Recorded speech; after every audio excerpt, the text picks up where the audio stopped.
Alhamdulillah Rabbil Alamin. Wassalatu wassalamu ala asrafil anbiya'i wal mursalin wa ala alihi wa sahbihi ajma'in, amma ba'du. Ibu Kepala Sekolah SD tercinta Pandeglang 4 yang saya hormati, rekan guru beserta staf yang saya hormati, pemateri yang sangat saya banggakan.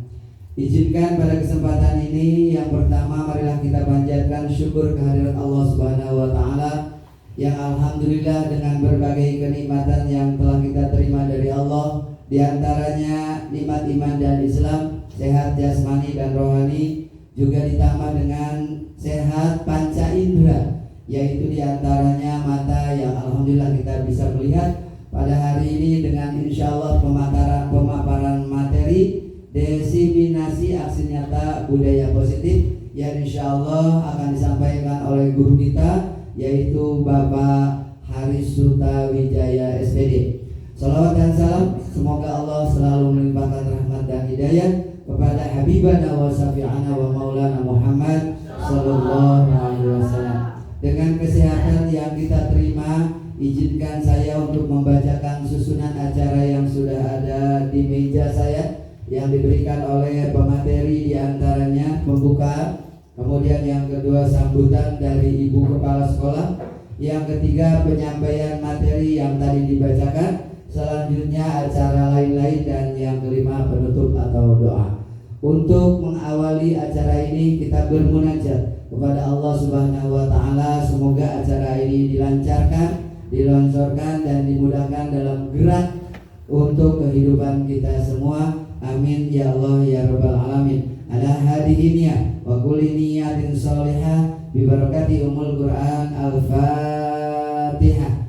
A'udzu billahi minasyaitonir rajim. Bismillahirrahmanirrahim. Alhamdulillahirabbil alamin arrahmanir rahim maliki yaumiddin. Iyyaka na'budu wa iyyaka nasta'in ihdinas siratal mustaqim. Shiratal ladzina an'amta 'alaihim ghairil maghdubi 'alaihim waladdallin. Amin. Terima kasih. Acara selanjutnya yaitu sambutan dari Ibu Kepala Sekolah. Waktu dan tempat dipersilakan.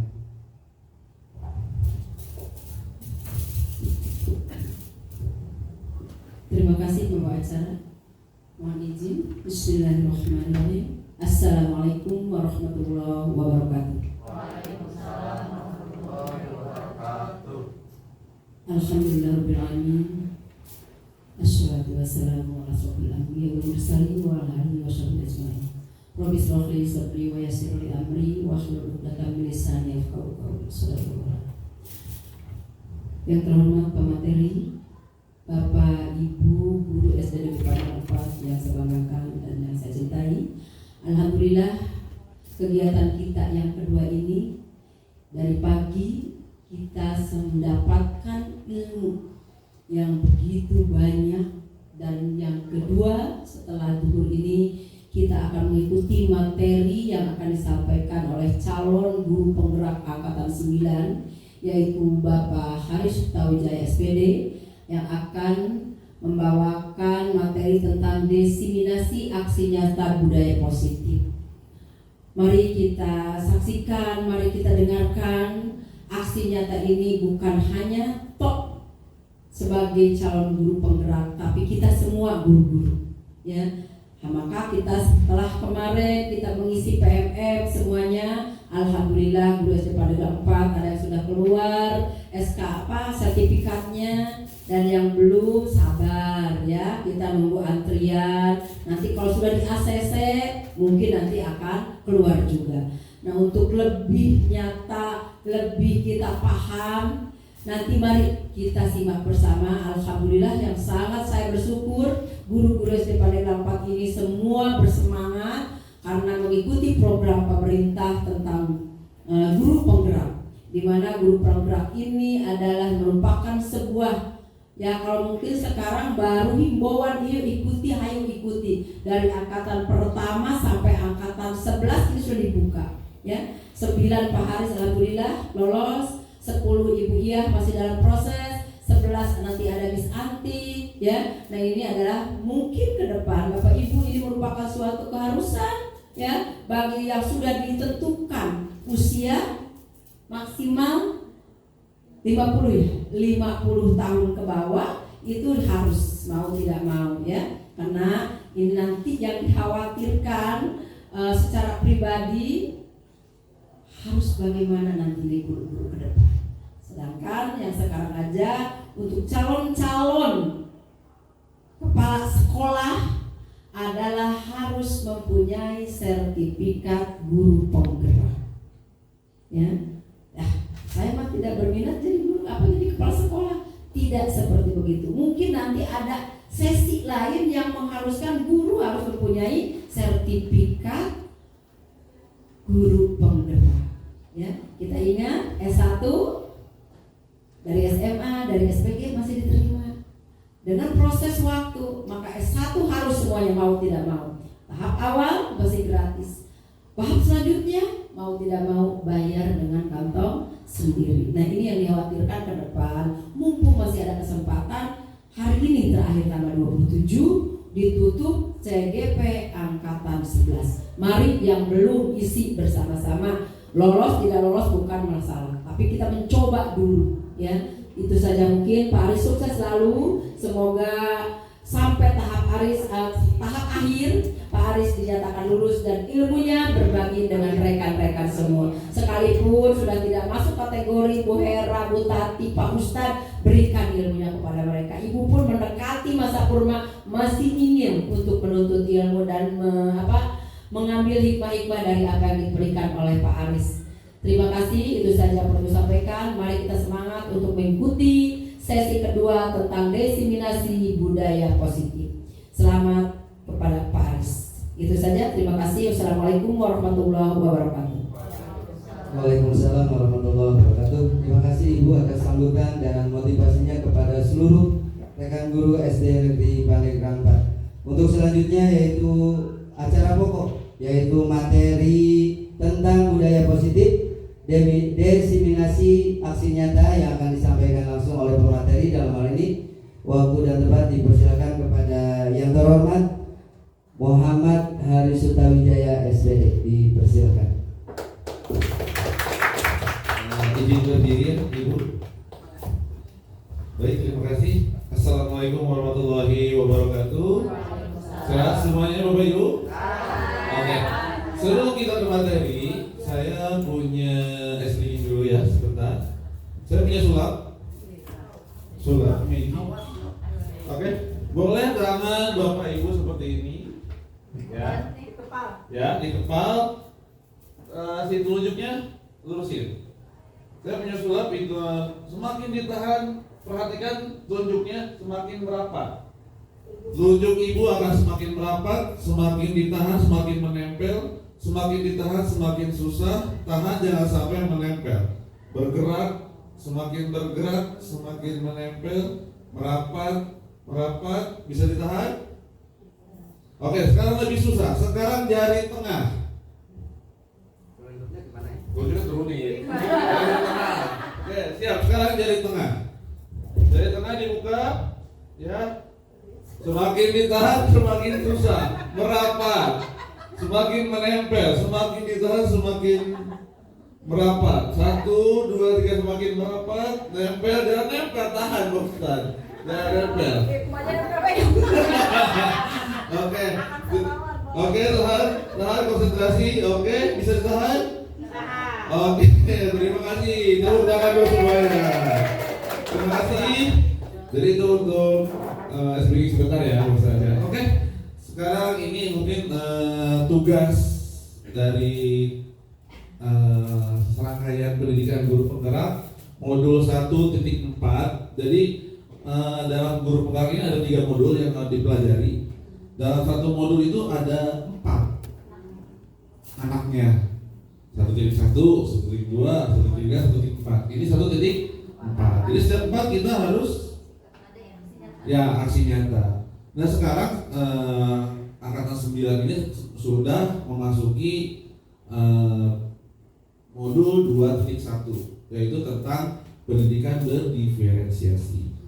Oke, balik lagi kita ke budaya positif, di mana tugasnya saya mengkomunikasikan kembali apa-apa yang saya dapat, yang saya pelajari di LMS atau di modul yang di program guru penggerak ini, yaitu pembahasan tentang budaya positif. Maaf ya sambil lihat YouTube karena nggak kelihatan. Budaya positif merupakan perwujudan dari nilai-nilai atau keyakinan universal yang diterapkan di sekolah. Budaya positif di sekolah tidak dapat diciptakan secara instan. Dalam penerapan budaya positif di sekolah diperlukan tuntunan dan tauladan dari seorang guru. Guru harus menjadi contoh yang baik sehingga murid dengan kesadaran sendiri akan mengikuti apa yang dilakukan oleh guru. Eksplorasi konsep budaya 1. Dalam membangun budaya positif sekolah dapat menyediakan lingkungan positif, aman dan nyaman agar siswa mampu berpikir, bertindak dan mencipta dengan merdeka, mandiri dan bertanggung jawab. Ya. Disiplin sangat berkaitan dengan kontrol guru terhadap siswa.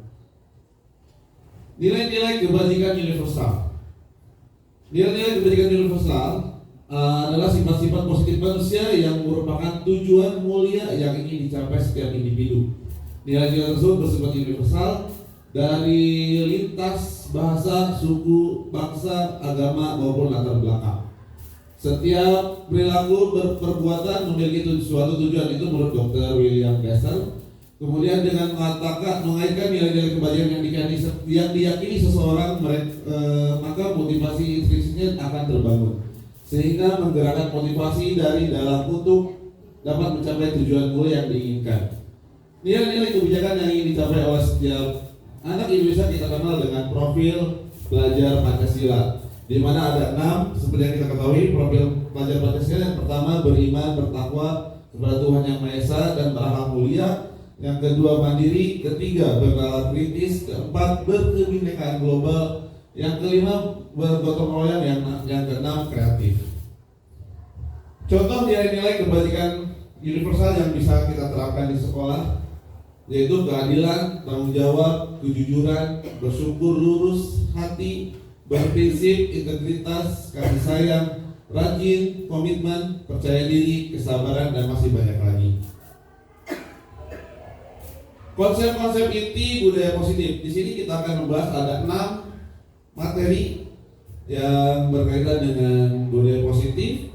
Yang pertama disiplin positif, yang kedua motivasi perilaku manusia, yang ketiga keyakinan kelas, yang keempat kebutuhan dasar manusia, yang kelima posisi kontrol guru, yang keenam segitiga restitusi. Yang pertama disiplin positif. Pengertiannya adalah usaha seseorang untuk belajar mengontrol dan menguasai diri dalam memilih tindakan yang mengacu pada nilai-nilai yang dihargai agar tercapai tujuan mulia yang diinginkan. Maksudnya memiliki motivasi internal. Dengan kata lain, seseorang yang memiliki disiplin positif berarti mereka bisa bertanggung jawab terhadap apa yang dilakukannya karena mereka mendasarkan tindakan mereka pada nilai-nilai kebajikan universal yang diyakini. Tujuan menuntut anak-anak memiliki disiplin positif sehingga mereka dapat berperilaku dengan mengacu pada nilai-nilai kebajikan universal dan memiliki motivasi intrinsik bukan ekstrinsik. Yang kedua, motivasi perilaku manusia. Ada 3 motivasi perilaku manusia. Yang pertama untuk menghindari ketidaknyamanan atau hukuman. Yang kedua untuk mendapatkan imbalan atau penghargaan dari orang lain. Yang ketiga untuk menjadi orang yang mereka inginkan dan menghargai sendiri dengan nilai-nilai yang mereka percaya. Yang pertama untuk menghindari ketidaknyamanan atau hukuman. Ini motivasi yang paling rendah. Ini motivasi yang paling rendah karena dalam orang yang memiliki motivasi seperti ini akan bertanya, apa yang akan terjadi apabila saya tidak melakukannya? Jadi dia tidak punya motivasi yang ibaratnya kita mencari zona nyaman.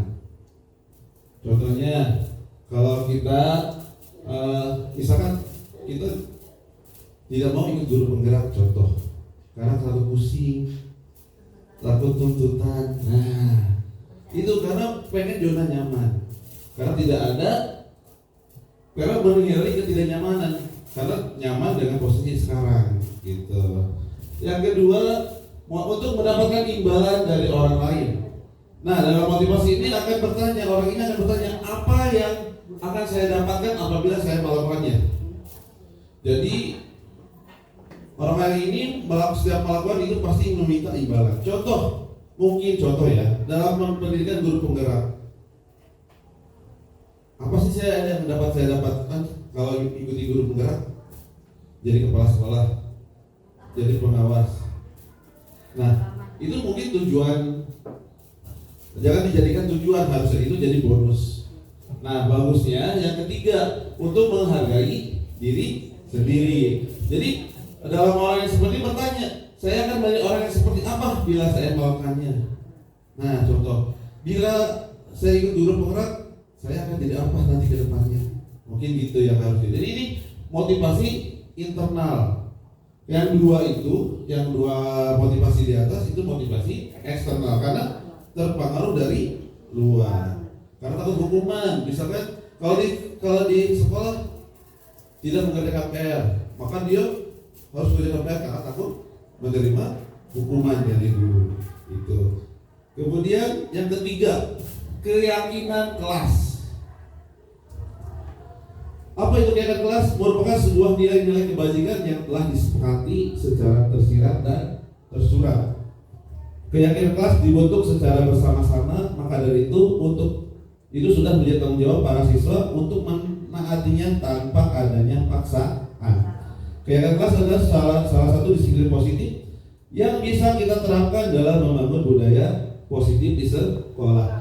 Di sampingnya cara-cara untuk membuat keyakinan kelas. Keyakinan kelas bersifat lebih abstrak daripada peraturan yang lebih rinci dan konkret. Kemudian pernyataan keyakinan kelas senantiasa dibuat dalam bentuk positif. Jadi jangan ada kata jangan atau jangan ada kata tidak. Keyakinan kelas sebenarnya tidak terlalu banyak sehingga mudah diingat dan dipahami oleh semua warga kelas. Keyakinan kelas sebaiknya sesuatu yang dapat diterapkan di lingkungan tersebut. Semua warga kelas hendaknya ikut berkontribusi dalam pembuatan keyakinan kelas lewat kegiatan curah pendapat. Nah, ada pertanyaan begini. Kenapa harus keyakinan kelas? Kan kita udah ada peraturan. Jadi bedanya kalau peraturan itu global, tidak abstrak. Jadi peraturan itu seperti peraturan pemerintah, berarti peraturan yang dibuat oleh pemerintah. Seperti ada peraturan sekolah, berarti peraturan yang dibuat oleh sekolah. Jadi yang pembuatnya itu kepala sekolah dan anggota semua dewan guru. Kalau keyakinan kelas itu dibuat oleh guru dan siswa. Jadi siswa itu diberi kebebasan. Contohnya siapa? Misalkan gini contohnya. Tidak lupa. Datang tepat waktu. Jadi mereka kesepakatan. Jadi mereka punya tanggung jawab sendiri. Jadi kalau misalkan kita ada anak yang datang terlambat, kita tinggal tanyakan apa keyakinan kelas kita. Jadi mereka merasa malu sendiri. Kita tidak usah memarahinya.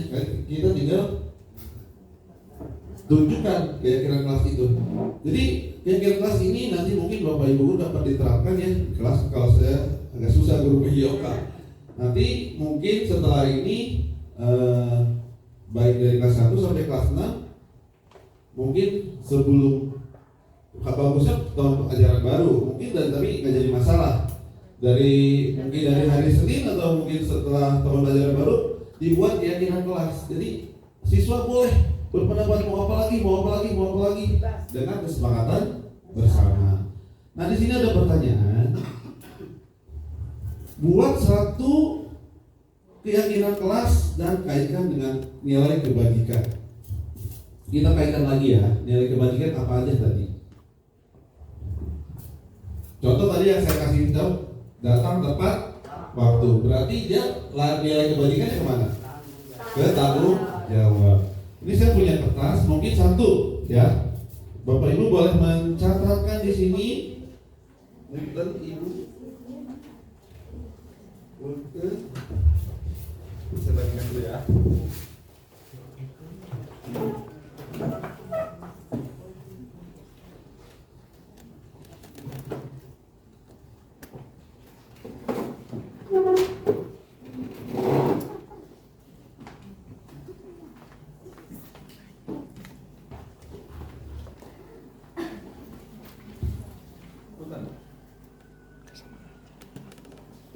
kalian. Ya, baiklah, kita langsung diterap.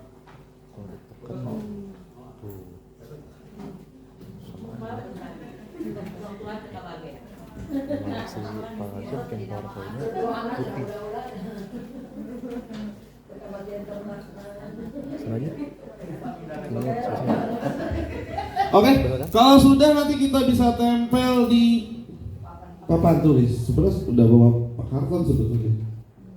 Cuma pilihannya di sini aja kan? Ya, boleh, lebih dari ini boleh.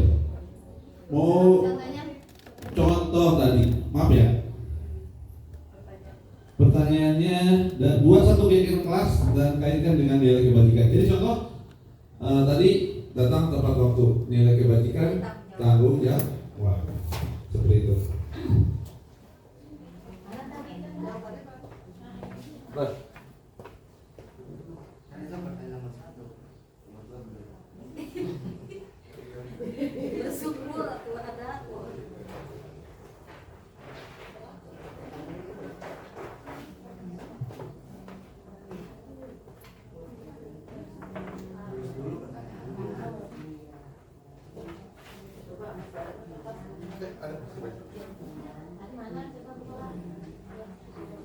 Apa? Nilai-nilainya.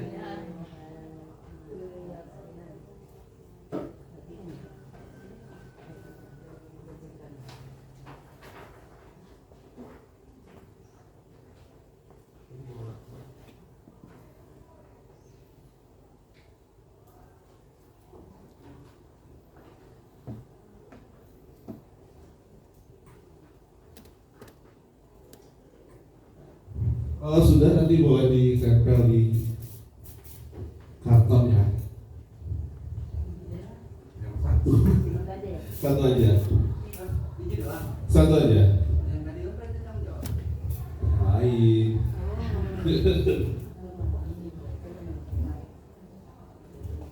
Sudah, nanti mungkin hasil-hasil dari ibu nanti bisa dipakai di kelasnya. Hasil gabungan ini nanti bisa dipakai di kelasnya. Boleh? Ya. Boleh. Nggak bosan juga nggak apa-apa.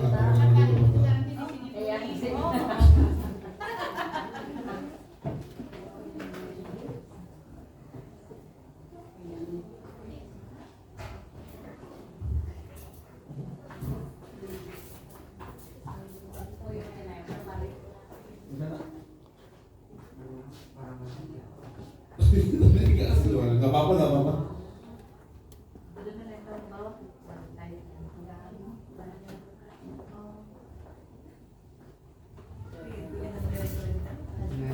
Wah.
Oke, sudah semua?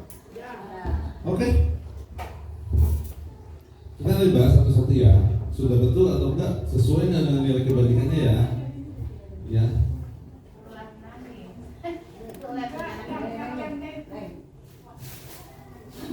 Oh, terbalik nulisnya. Oke, yang pertama kita bahas tentang mengakui kesalahannya. Bisa diterapkan di keyakinan kelas? Nilai kebajikannya? Maksudnya kejujuran. Yang kemudian yang kedua, berbagi makanan.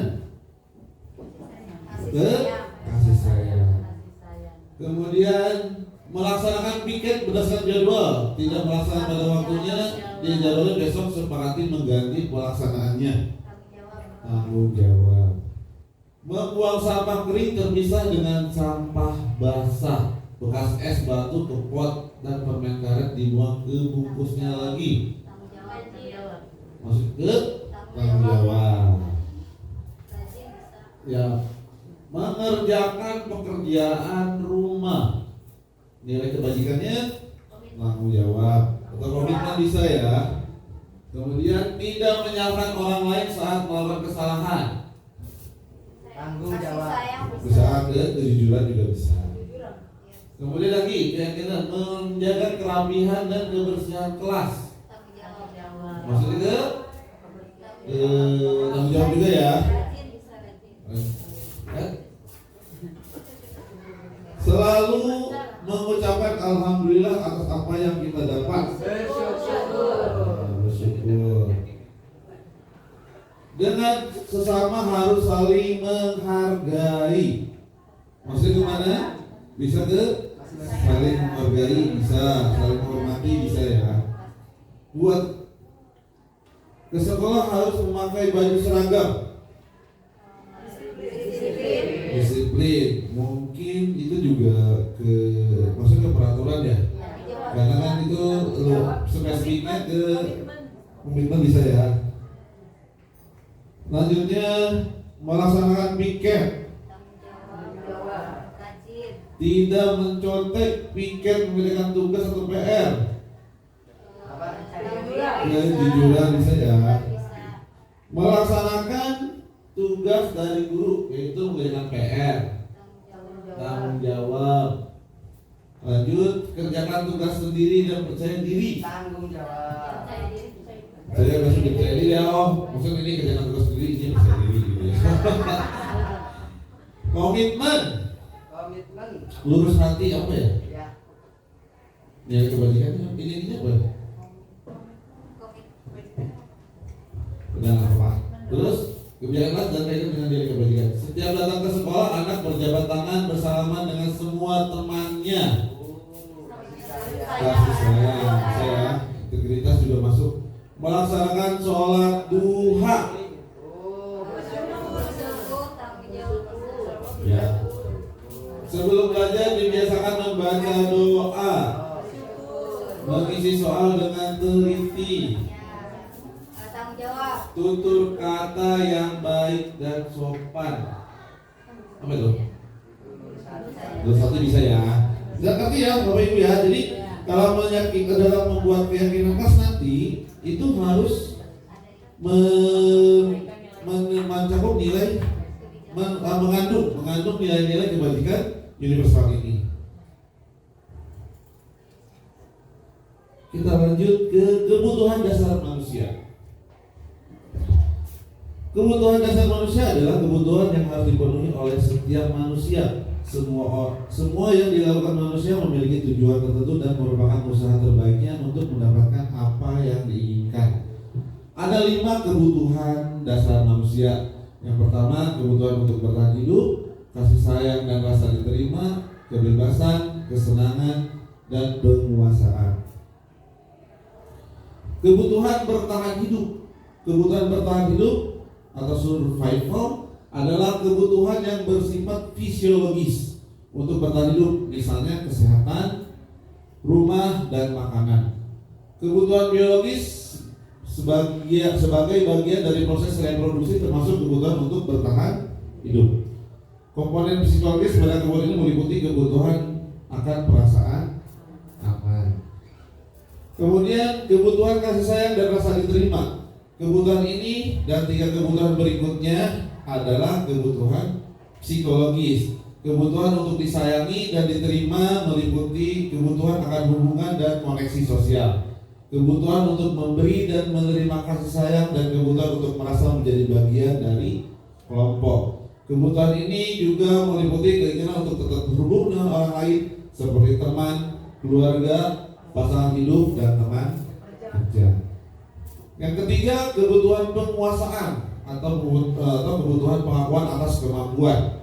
Kebutuhan ini berhubungan dengan kekuatan untuk mencapai sesuatu, menjadi kompeten, menjadi terampil, diakui atas prestasi dan keterampilan kita, didengarkan dan memiliki rasa harga diri. Alhamdulillah di sekolah kita sudah menerapkan ya, karena setiap anak yang mendapat prestasi kita dihargai dan diapresiasi ya, diakui prestasinya. Alhamdulillah di sekolah kita sudah menerapkan.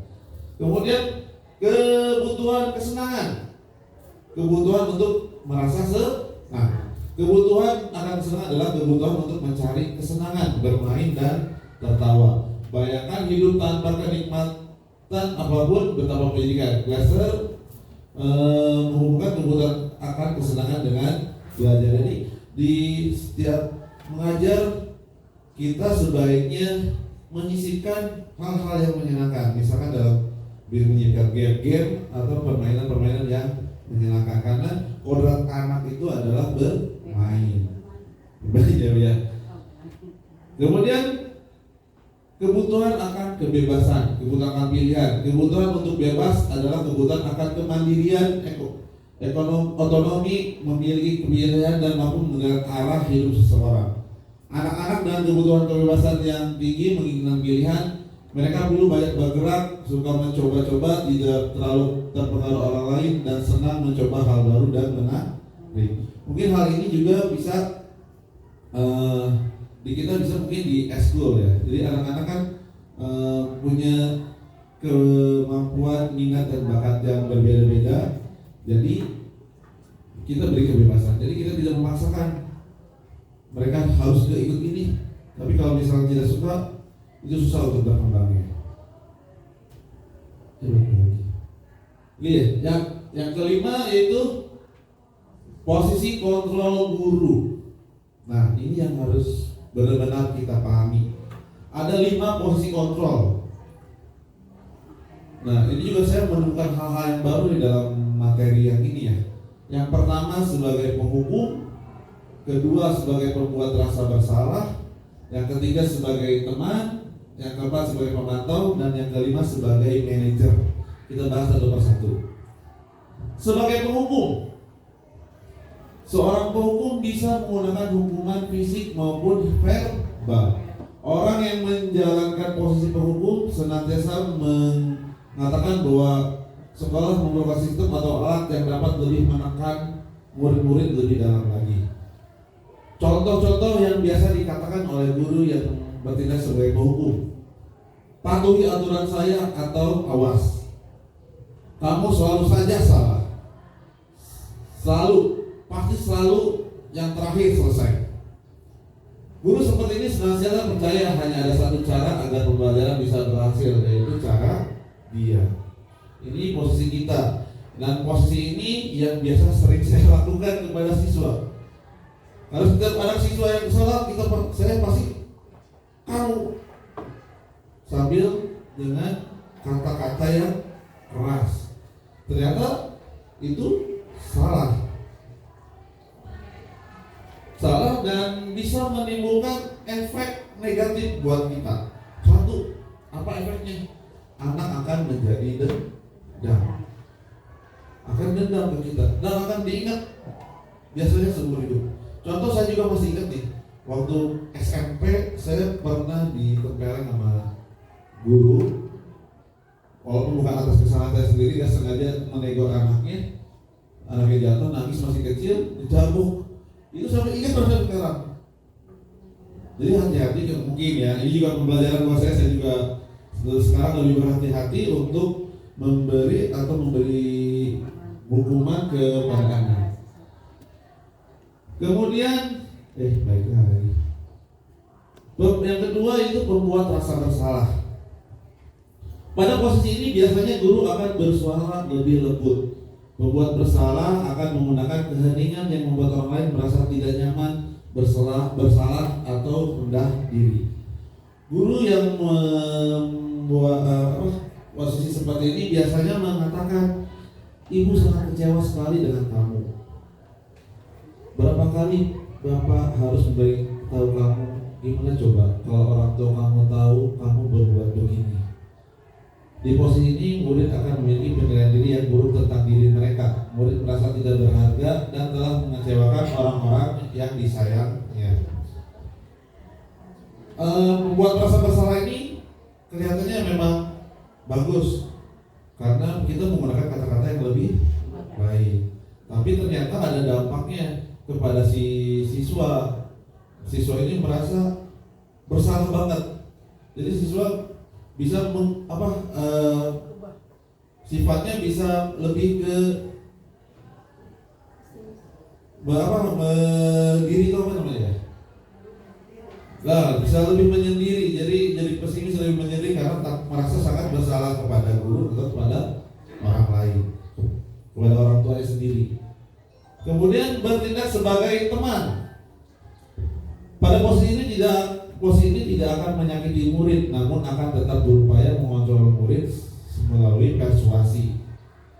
Positifnya seperti apa? Ayo bantulah demi Bapak ya. Ayo ingat tidak bantuan Bapak selama ini. Ya sudah kali ini tidak apa-apa, nanti Ibu bantu bereskan. Kemudian untuk negatifnya, ini negatifnya siswanya. Saya pikir Bapak, Ibu teman saya. Murid merasa dikecewakan dan tidak mau lagi berusaha. Hal yang mungkin timbul adalah murid hanya akan bertindak untuk guru tertentu dan tidak untuk guru lainnya. Murid akan tergantung pada guru tersebut. Ada kelemahannya sebagai teman. Jadi si murid ini lebih percaya ke guru yang dianggap sebagai teman itu, dan akan kecewa jika guru yang paling dekat dengan kita itu tidak bisa membantu dia, dan tidak mau meminta bantuan kepada guru yang lain karena dia merasa sudah nyaman dan lebih percaya pada guru tersebut. Jadi mengambil kontrol sebagai teman juga ada negatifnya. Terus yang keempat, pemantau. Memantau berarti mengawasi. Pada saat kita mengawasi, kita bertanggung jawab atas perilaku orang-orang yang kita awasi. Posisi pemantau biasanya akan membuat pertanyaan, peraturannya apa? Apa yang telah kamu lakukan? Sanksi atau konsekuensinya apa? Seorang pemantau sangat mengandalkan perhitungan catatan data yang dapat digunakan sebagai bukti atas perilaku seseorang. Yang kelima, sebagai manajer. Jadi bukan manajer di bank atau di mana ya, perusahaan. Ternyata di posisi kontrol guru juga ada sebagai manajer. Posisi di mana guru berbuat sesuatu bersama dengan murid, mempersiapkan murid, mempertanggungjawabkan perilakunya, mendukung murid agar dapat menemukan solusi atas permasalahannya sendiri. Dalam posisi manajer itu biasanya guru akan bertanya apa yang kita yakini, kembali ke keyakinan kelas.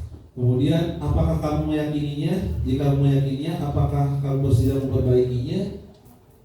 Jika memperbaiki ini, hal ini menunjukkan apa tentang dirimu, apa rencana kamu untuk memperbaiki hal ini. Jadi dalam posisi kontrol sebagai manajer ini, si guru itu kepada siswa bertanya kenapa dalam hal ini, apa kamu bisa perbaikinya. Jadi kita tidak harus marah-marah kepada si siswa, biar siswa yang biar siswa yang memperbaiki masalahnya sendiri. Posisi guru dulu kan di sini. Posisi kontrol guru yang paling baik adalah sebagai manajer. Kita harus berusaha, saya juga berusaha mencoba untuk menjadi seorang manajer ya. Di mana guru berbuat sesuatu bersama murid, mempersilahkan murid mempertanggungjawabkan perilakunya, mendukung murid agar dapat menemukan solusi atas permasalahannya sendiri. Tugas seorang manajer bukan untuk mengatur perilaku seseorang, kita membimbing murid untuk dapat mengatur dirinya. Seorang manajer bukannya memisahkan murid dari kelompoknya, tapi mengembalikan murid tersebut ke kelompoknya dengan lebih baik dan kuat. Contoh mengembalikan posisi ke muridnya mungkin siswa ini sering datang terlambat. Jadi kita kasih persuasi. Jadi jangan langsung dimulai, tanya dulu apa alasannya. Mungkin setiap kesalahan pasti ada alasannya. Jadi dengan kita bertanya baik-baik apa alasannya, gimana kamu cara solusi untuk mengatasinya, itu dia akan menyadari kesalahannya sendiri. Yang keenam, segitiga restitusi dalam penyelesaian masalah. Ini mungkin materi yang terakhir ya. Guru yang berperan sebagai manajer tadi yang posisi kontrol yang baik itu akan menggunakan ini segitiga restitusi dalam menyelesaikan masalah. Ada 3 caranya. Yang pertama, menstabilkan identitas.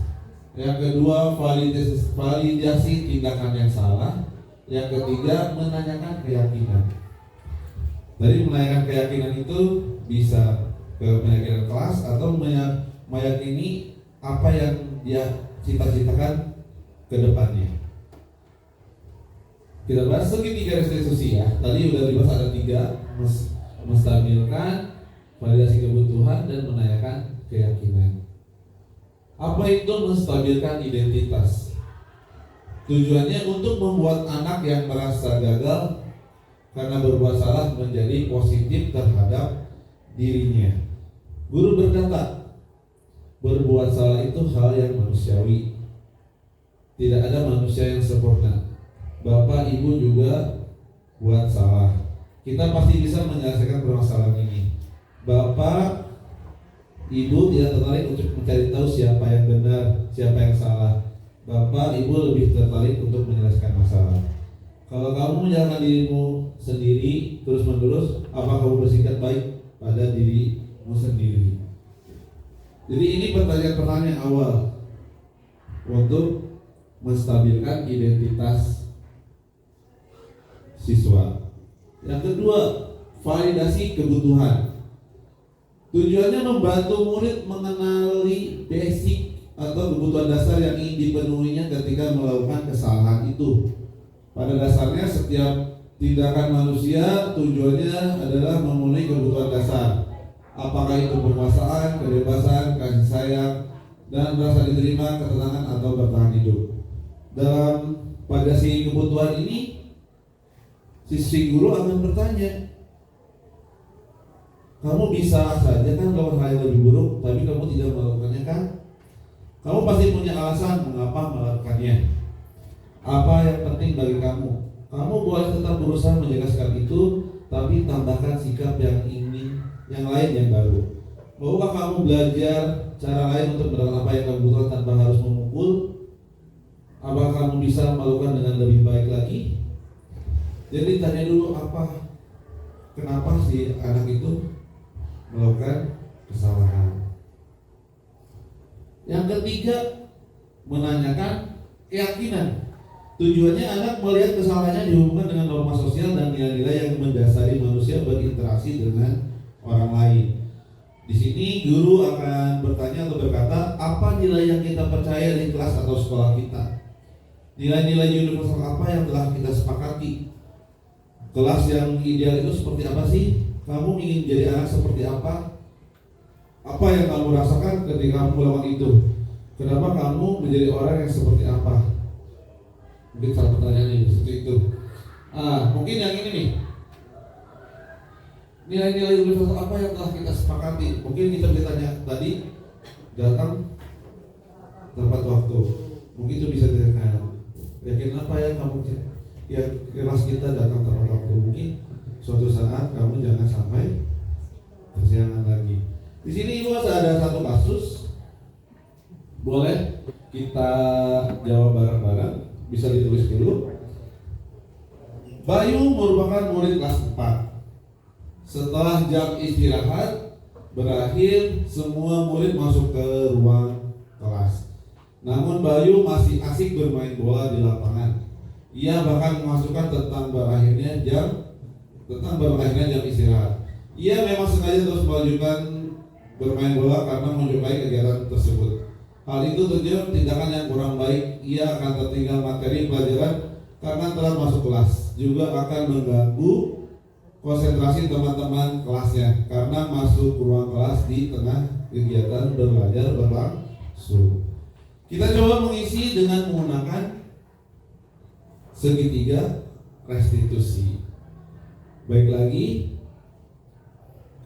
yang untuk menstabilkan identitas. Ini pertanyaan-pertanyaannya boleh Ibu dicatat. Bagaimana cara mengatasi si Bayu ini dengan menggunakan segitiga restitusi. Yang pertama tentu menstabilkan identitas, kemudian validasi kebutuhan, yang ketiga menanyakan keyakinan. Boleh diisi lihat karena kita belajar bareng-bareng supaya kita kalau ada siswa yang bermasalah kita jangan sampai menggunakan posisi sebagai penghukum karena akan berimbas ke kitanya. Mungkin imbasnya bukan sekarang, nanti ke depannya. Orang itu akan tetap benci sama kita nantinya. Seperti itu.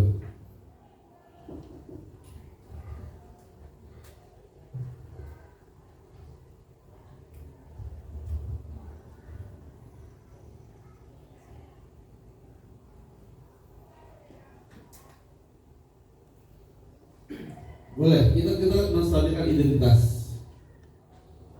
Mungkin ketika si Bayu dipanggil, kita bisa menggunakan kata-kata Bapak juga atau Ibu juga pernah berbuat salah. Mungkin kayak gitu ya, ketika Bayu tidak masuk kelas tepat waktu ya, Ibu juga pernah berbuat salah. Karena apa? Karena tadi tujuannya menstabilkan identitas dia, jadi menstabilkan identitas itu kan supaya dia tidak merasa shock atau apa, jadi dia merasa tenang dulu, ditenangkan dulu. Kemudian untuk validasi kebutuhan, kamu pasti punya alasan mengapa melakukannya. Mungkin tadi si Bayu bertanya karena saya senang bermain bola, kayak gitu kan dari kasusnya ya. Kemudian untuk menaikkan keyakinan, bisa jadi kamu ingin jadi anak seperti apa. Kemudian pertanyaannya nilai-nilai apa yang telah kita sepakati. Itu yang bisa ditanyakan kepada si Bayu. Mungkin untuk kamu ingin jadi seperti apa, mungkin si Bayu ingin jadi atlet sepak bola, mungkin kamu baik saja kan, tapi ini bukan waktunya. Mungkin kamu waktunya nanti di setelah pulang sekolah atau kamu ikut SSB atau apa kalau ingin menyalurkan bakat kamu. Kalau mungkin yang telah sepakati mungkin bisa ditanya ke si Bayu ini, dia udah apa yang telah kita sepakati. Mungkin dia bertanya datang ke kelas tepat waktu. Mungkin seperti itu, mungkin akan dijawab oleh Bayu.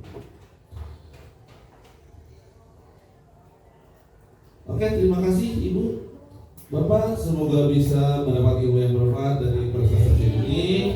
Mungkin kalau ada pertanyaan boleh, mumpung ada waktu ya, 10 menit lagi ya. Mungkin ada waktu 10 menit lagi. Terima kasih. Mari kita berikan aplaus untuk Bapak Haris Sutawijaya, Pemateri JGP Angkatan ke-9.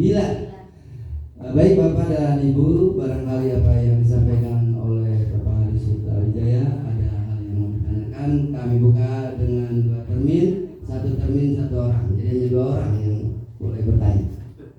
Ya, jadi silakan. Syukur kalau tidak.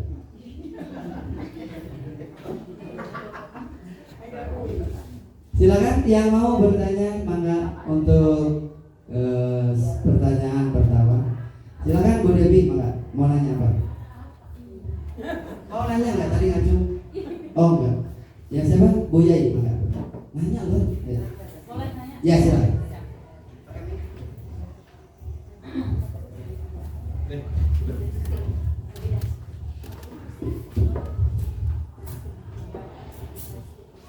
Oke, bismillahirrahmanirrahim. Assalamualaikum warahmatullahi wabarakatuh. Izin bertanya, Bapak.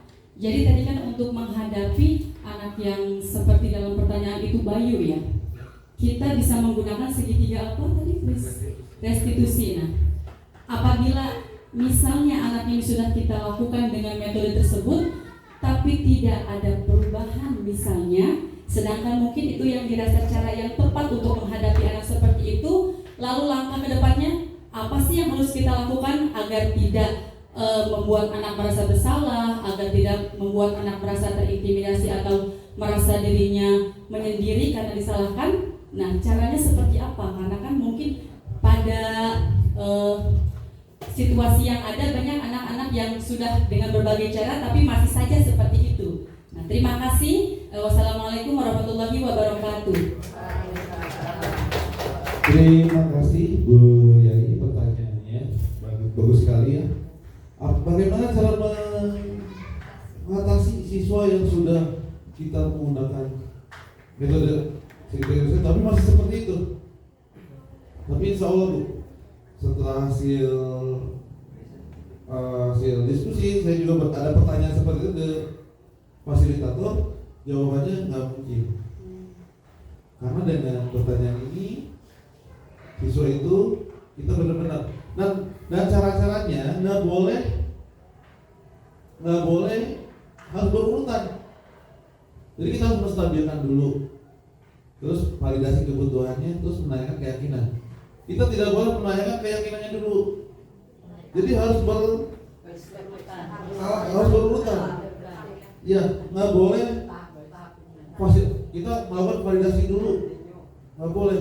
Jadi contoh misalkan si Bayu tadi, kenapa kamu melakukan itu? Tapi sekarang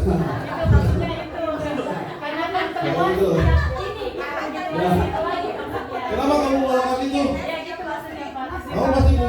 Kamu pasti punya alasan melakukannya. Nah, misalnya itu, dia pasti akan merasa kaget karena ujuk-ujuk, wah, karena kita sama aja bertindak kan? Ya, makanya kita ajak ngobrol dulu, pelan-pelan dulu, step by step. Katanya, kita saya juga belum pernah menerapkan ya. Tapi katanya insya Allah dengan cara ini anak pasti akan berubah. Anak akan bergerak perlahan. Jadi kita kasih, jangan boleh dulu ini. Emang itu satu orang tuh. Satu orang emang agak susah. Satu orang doang itu. Ya harus khusus itu, walaupun itu tetangga saya juga. Nah. Jadi itu ya. Jadi insya Allah tapi dengan cara jangan ngacak, harus berurutan cara-caranya. Juga nggak boleh dengan di ritual juga ya. Coba di dunia bisa. Ya, mungkin itu insya Allah. Ya. Jadi pas itu juga ada diskusi tentang hal itu. Jadi katanya asal kita melakukannya dengan benar, dengan tepat, caranya insya Allah. Kalau pengumum biasanya nggak akan kapok. Kalau dengan pengumum kita langsung marahin. Ya, kita langsung marahin malah bukannya tambah baik malah tambah gitu. Itu yang dikhawatirkan. Kalau misalkan kita validasi dulu, dia menjelaskan masalahnya sendiri.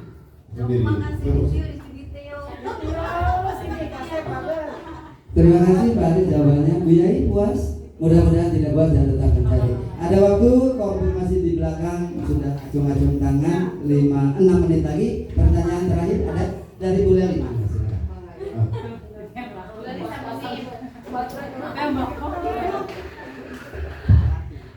Assalamualaikum warahmatullahi wabarakatuh. Iya, kepada Bapak mungkin saya sedikit bertanya mengenai tadi budaya positif dengan kesepakatan kelas. Di mana Pak, tadi kan kita sudah membahas bahwasanya kesepakatan kelas itu menggunakan bahasa yang positif ya Pak ya, tidak boleh menggunakan kata tidak. Tapi Pak, bagaimana apabila kita membuat kesepakatan kelas tapi menerapkan punishment di dalam kesepakatan tersebut, apakah diperbolehkan atau tidak? Terima kasih. Wassalamualaikum warahmatullahi wabarakatuh. Berapa lagi? 3, 4. Oke, silakan. Terima kasih. Silakan Pak. Ini punishment berarti hukuman ya? Punishment. Tapi kalau misalkan dalam kalau sebaiknya jangan. Karena dalam peraturan sekolah juga tidak ada kata-kata punishment kan dalam peraturan sekolah. Yang penting datang tepat waktu, memakai seragam. Kalau itu mungkin di luar kesepakatan itu, tapi jangan ditulis, tapi dengan ucapan saja. Karena kan dalam peraturan sekolah juga datang tepat waktu, memakai seragam.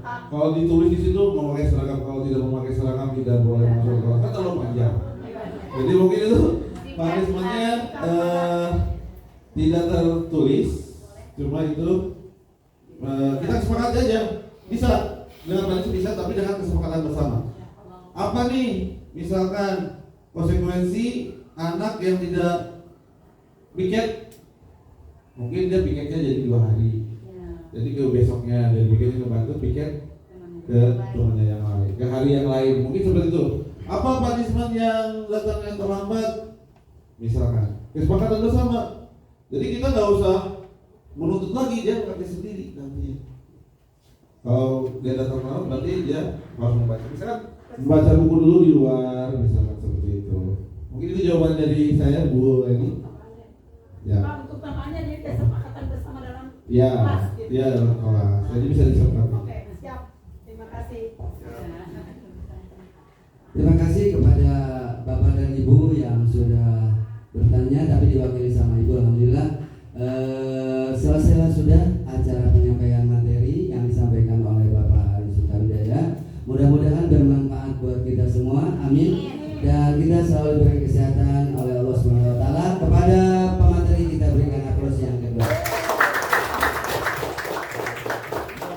Selanjutnya mari kita tutup dengan membaca hamdalah. Alhamdulillahirabbil alamin. Saya sebagai pembawa acara tentu ada kekurangan dan ada kelebihan. Yang kurang itu dari pribadi saya sendiri, yang kelebihan hanya diberikan oleh Allah Subhanahu wa taala. Usikum wa nafsi bittaqwallah. Wassalamualaikum warahmatullahi wabarakatuh.